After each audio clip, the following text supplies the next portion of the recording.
Hey there, beautiful humans. Welcome back to Unmuted Love. I call this the podcast for parents of kids from difficult beginnings, those of you living at the intersection of love, neuroscience, and, well, that messy in between. I'm C. Eshelman, your host, and I'm a trauma therapist, adoption-informed clinician, and founder of the Love Matters Therapeutic Parenting Society. And today we're diving into something that drives so many parents absolutely frizzy-banged. That moment when your child looks totally calm while doing something utterly destructive. You know what I mean? You know the one. The broken toy and the blank stare, the small smirk after a lie, the little wry twist when they play one parent against the other, and you think, he knew exactly what he was doing.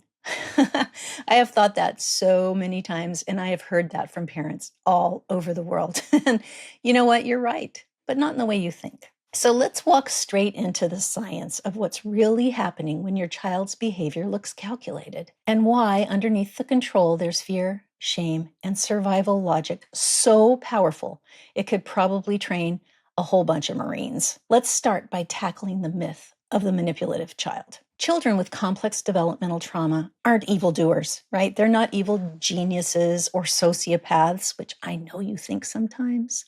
Quietly whisper it to your partner or your best friend, like, I don't know.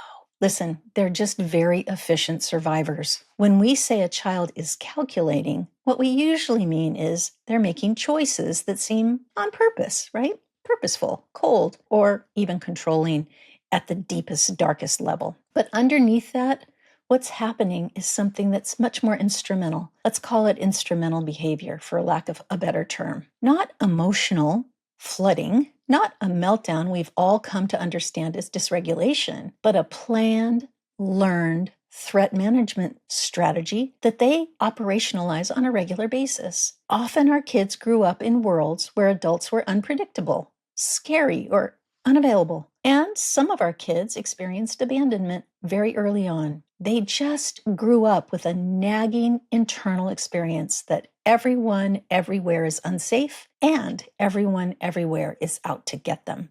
Do you know what I mean? So their little brains developed what I call, and I just made this up, safety algorithms. I think of it as backup math, right? It's always playing in the background. They learned if I lie, I can avoid shame from being in trouble. If I rage, people just back right up. If I charm adults, they stay calm and they even give me stuff. If I divide them, no one controls me. Frankly, I control them. And here's what is true. Those strategies worked, and they are often still working in unsafe places and in our homes. They were brilliant adaptations. Unfortunately, they really don't work in families built on love, predictability, and trust. But the brain doesn't know that yet, right? Your child's brain just doesn't know that yet. It's still running old programs that say, control keeps me safe. Control keeps me from dying. Control keeps me alive. Okay, so let's get a little nerdy in plain old school language. Every brain learns from reinforcement. When something brings pleasure or relief, your brain codes it in with a nice hit of dopamine. Yum, yum. It's like a little gold star sticker on a neural pathway that says, do this again. It works. So enter now negative reinforcement. So negative reinforcement means the behavior takes away something unpleasant, like fear or shame, or the sense that you're about to be harmed. And that feeling of relief, that feeling of, hey, I just dodged a bullet, becomes the reward in and of itself. It's not about being bad or guileless like it seems. It's about escaping distress. Let me give you a real life example. Say your 10-year-old accidentally breaks your favorite morning mug. You love this mug, and everyone knows it because your hand and it are one every single morning of your life.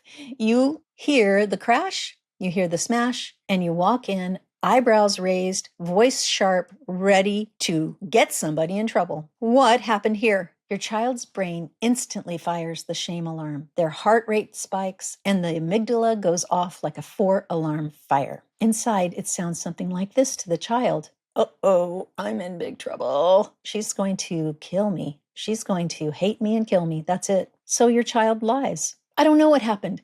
It was just broken when I came in here. And you might say something back like, I heard the smash and you were standing right here. Oh, I think it was the dog. I think it was Frank. Frank did it. Uh-huh. And when you pause or soften even for a second, bam, the stress eases in your child. That little pause you give, that little softening when you realize, oh, this was an accident, even for just a second, that kind of calming that you give, that stress you let go of, eases the stress in your child. And an automatic body relaxation process kicks into your child. The relief hits. The brain quietly files an update in the system. Ah, lying made the shame stop. Lying made her like me. Lying equals safety. Now that's counterintuitive because lying, of course, does not make you like your child. But that little moment of relief you got when you realized it was just an accident, that is what gave your child relief. And so that wired in a kind of, yeah, I'm going to keep doing that. Dopamine reinforces the lie the same way it reinforces learning in any other way. That's negative reinforcement in action. It's not that your child wants to deceive you. Their body has simply learned that deception brings relief faster than truth brings repair. That's why when you ask, why did you lie to me? You didn't have to. They often look at you like you just asked them to, I don't know, solve world hunger or, I don't know, come up with a solution for climate change. Their body says, what? What do you mean? Why? This is how I survive. I don't know what you're talking about. Parents tell me all the time, see, it's not the lying or the stealing or the acting out really that kills me. It's that he doesn't care a rat about it. Whenever I hear that, my heart just breaks a little bit because I know they care. They just learned early on that showing weakness gets them hurt. Think of it like this. When a child's been shamed, neglected, or abandoned, the concept or the experience rather of vulnerability equals danger. So they build an emotional firewall, a system to stay 2 steps ahead of physical or emotional pain. And that's what looks cold in their eyes to you. But underneath is a terrified brain saying, if I can control the situation, I won't be hurt again. And every time that strategy works, even a little bit, the brain strengthens the control equals safety pathway. So listen, folks, that's not a moral dilemma. It's not a moral failure on your child's part, the way it feels. And wow, do I ever know how strong that experience feels as a parent. And sadly, that is trauma brain doing exactly what it was designed to do, keep your child safe. Okay, then, let's talk brain circuitry for a second. There are 3 main parts. The first is the amygdala, which spots the threat. The second is the striatum. Oh, wow. I just realized I was about to go down a really serious nerdy rabbit trail. So let me just say that the ventral striatum part of the brain as a whole is associated with the reward system, reinforcement, and the progression from just experiencing something rewarding to compulsively seeking it out as part of an addictive process. In this explanation, then, the striatum is that part of the brain that seeks relief the fastest. And then there's the third part, and that's the prefrontal cortex, the logic and planning part. This is the part that comes in later to make it look intentional and tidy. That's why it feels so calculated. It is planned, but not evil, just efficient, just designed to get out of trouble, to get out of harm's way. Once the brain finds a behavior that brings relief, lying, raging, triangulating, avoidance, it runs it again and again and again because it's neurologically cheaper than trusting, confessing, or tolerating shame. And trauma children often have an underdeveloped interoceptive awareness. And that means that they can't easily feel the difference between shame,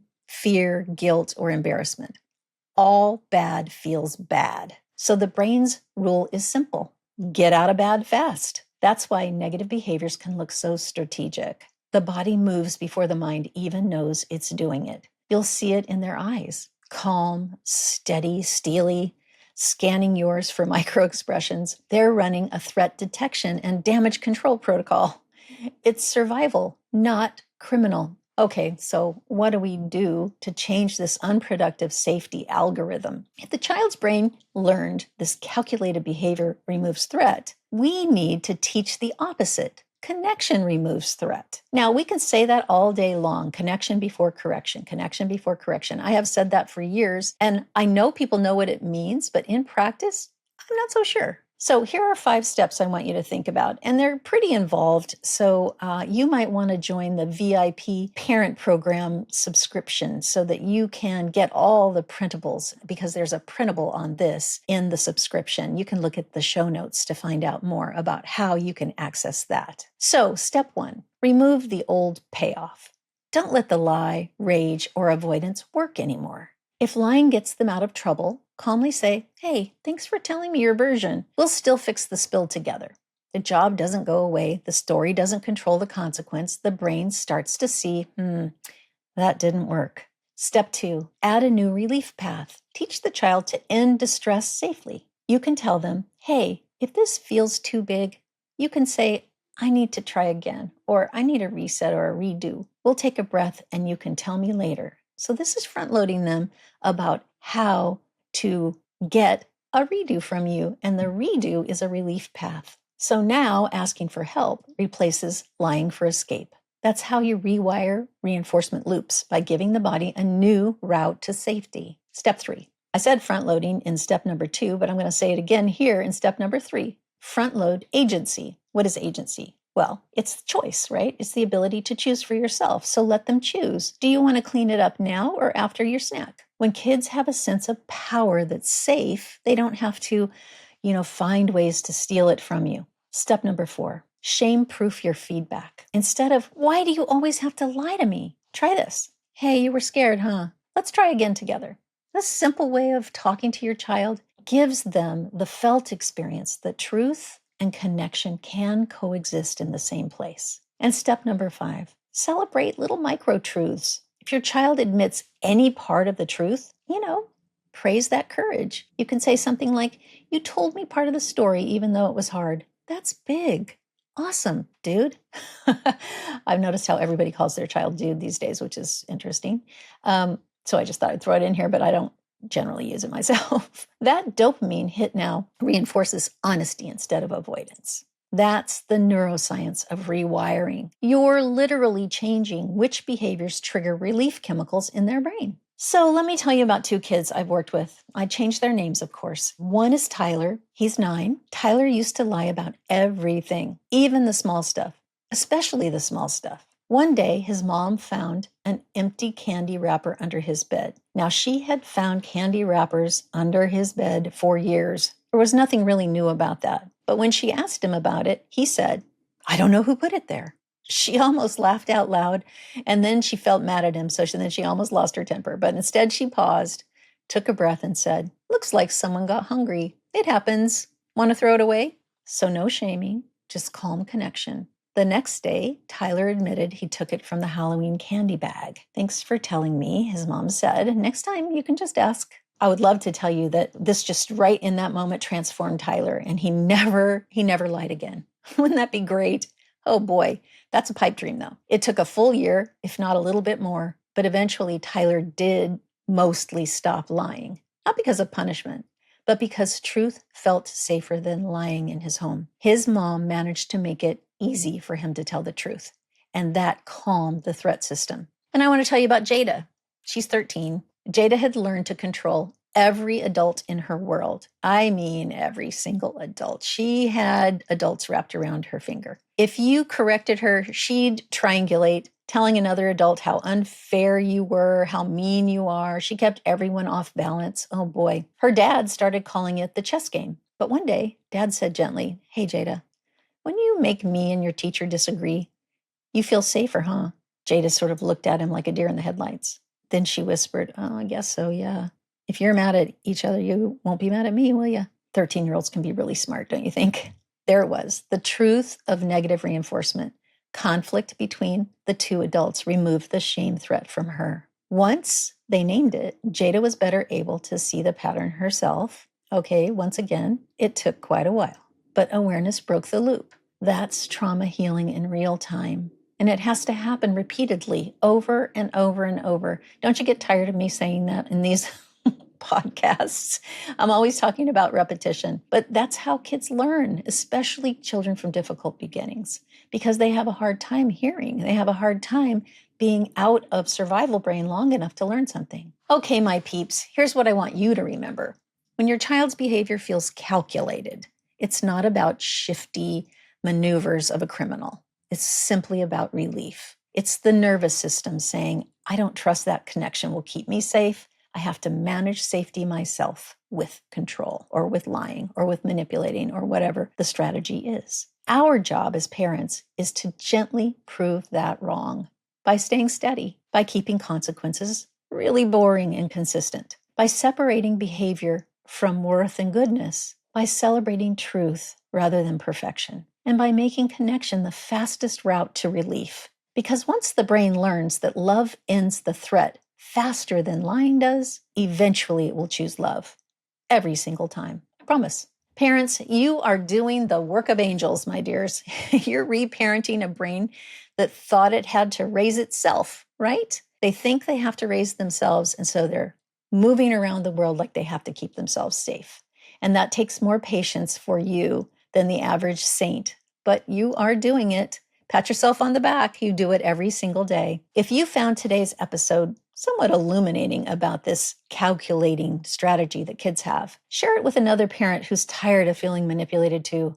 Remind them it's not really manipulation, it's survival. And survival can heal when it finally feels safe enough to rest. Okay, folks, that's it for me today. Again, I'm C. Eshelman. This has been Unmuted Love. And if you like practical printables to go with this episode, like the relief loop diagram or 10 ways to rewire negative reinforcement at home, they're available to all VIP parent subscribers. You can look in the show notes to find more information about how to join, because you do want these printables. You want to be able to download them and stick them on your fridge to remind you of all the things that you learned in this episode today. So until next time, keep loving boldly, breathing deeply and trusting the brain you're parenting can learn safety through love. And your love really does matter when more than love is required. Thank you so much for being a loyal listener to Unmuted Love. And I'll see you in the next episode.